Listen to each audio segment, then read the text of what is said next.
whenever they can. And is that overwhelming at all, Coach?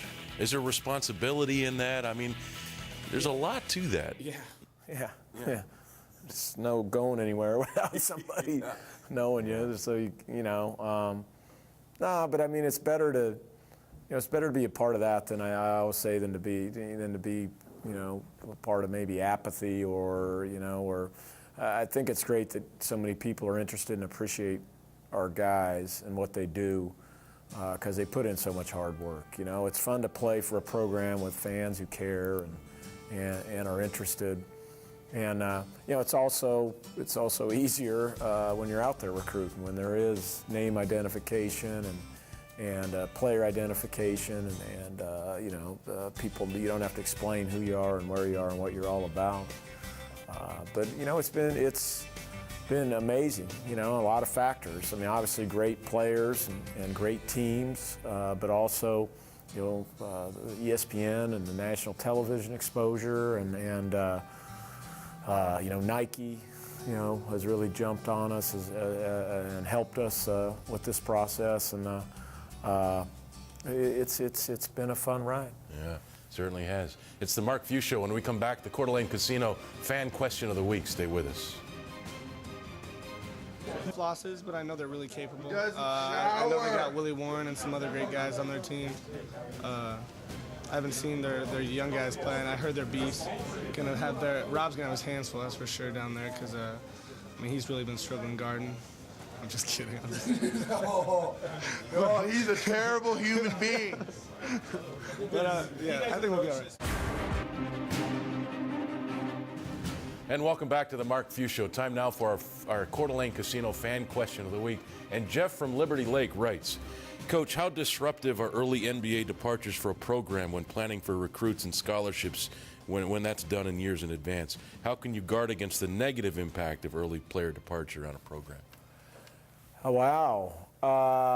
They're disruptive. There's no question about it. I mean, you plan your future classes out. You plan, what you hope to be, your future lineups, and it can take a really, really big hit on your program. But also that's also if you don't plan for it. And I think in our cases we've been able to pretty much plan for them. Obviously you don't plan so much maybe in the recruiting process, at least in ours. In other people's situations that they've been in, you do.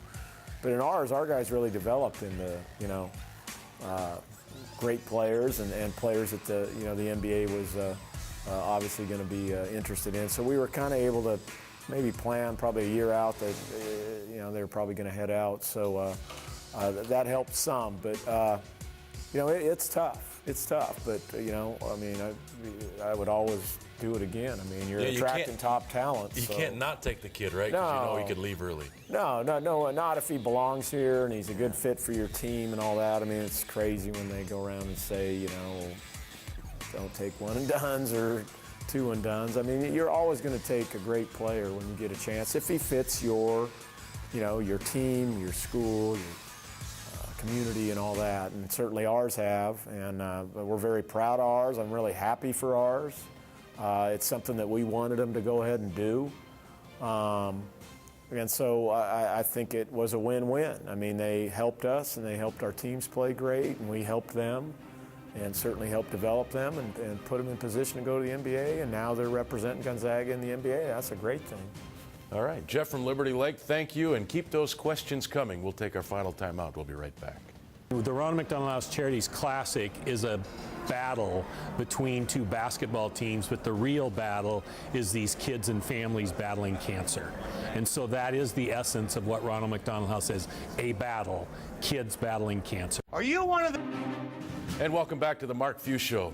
Getting to go to a Gonzaga game is big any game of the year. But for one young man, it was a dream come true. Here's Caitlin Bolduc with this story.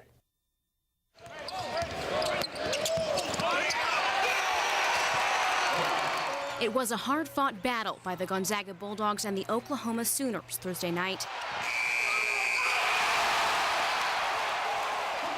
The Zags destroying their opponents. The Sooners, of course, destroying the backboard. Go! Tiny the glass down.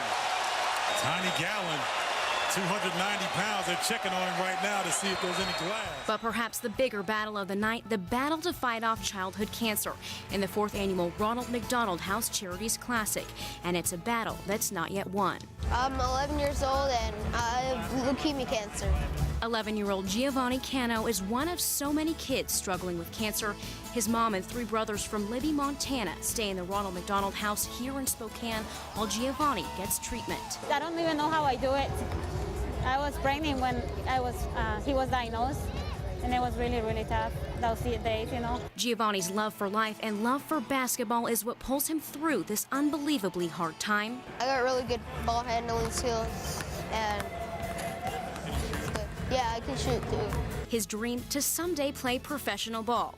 Right now, though, it's to watch the Zags play front row and center. This is like the biggest surprise ever because I never knew I could like be in a basketball game. Giovanni is the guest of honor at the Classic.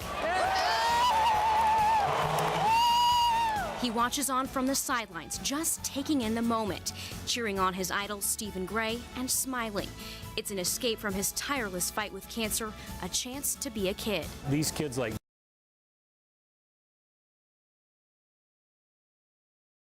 Giovanni are so resilient. You'll see him jumping up and down, cheering the Zags as they go down the court. You'll see him booing when Oklahoma scores. He will just be into the game, and it's nice for somebody going through cancer, 11 years old, never thought that he would be faced with this, being able to let go of that and cheer for the Zags.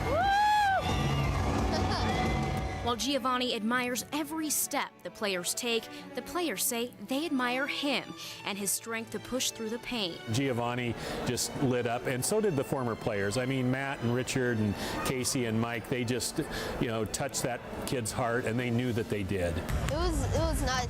They're really good guys. They're nice. And it was a true night to remember, a showdown between 2 teams and a showdown against cancer, as thousands waved shirts and flags supporting the Zags, the Ronald McDonald House, and an 11-year-old bright-eyed reminder that tugs at your heartstrings. He's been really, really, really, really brave. He's a tough boy. A hopeful boy, like so many others, hungry for a cure. I have to be strong to get through this, so it's like pushing through like that.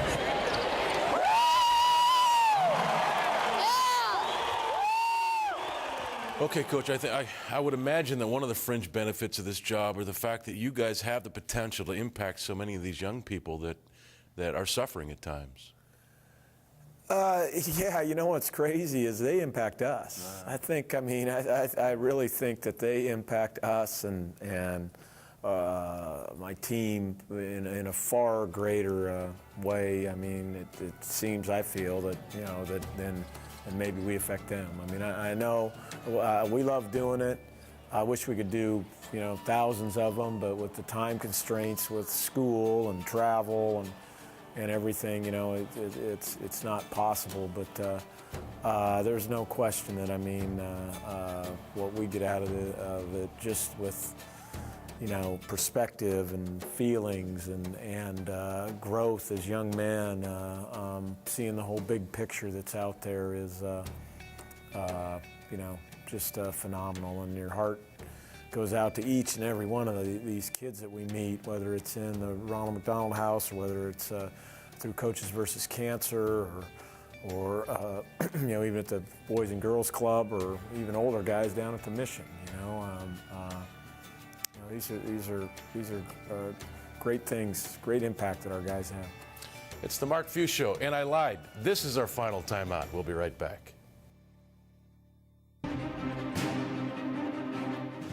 And welcome back to the Mark Few Show. All right, Coach, not a couple of days off, but maybe a couple of days to work on things before we see Portland on Saturday. No, we're going to take a couple of days off. You are? Okay. It's been a hard stretch here. So we're going to take a couple of days off and then start kind of. We do finally get a little block of time where we can work on ourselves, and we really need to. We need to really cut down on all these silly turnovers we've had, and again, just kind of start getting a more or a stronger conviction on how good we are when we move the ball, and not keep it locked down on one side, and then just continue to build our defense. You know, when you're playing game to game to game and you're making adjustments sometimes, you know, you're not getting to spend a lot of time on your core, on your base, and we really need to do that. And then Saturday against Portland, this is a game that it's going to be everything to them, and it's going to be there. I mean, this is going to be a nasty one. Well, it's obviously, I mean, they were picked to challenge us for the league. I think they're a very, very good basketball team that should be, you know, challenging us for the league. And by the looks of it, looks like them and St. Mary's are going to be the ones. But every game in this league, as you know, traveling with us is a war for us on the road. And you know, last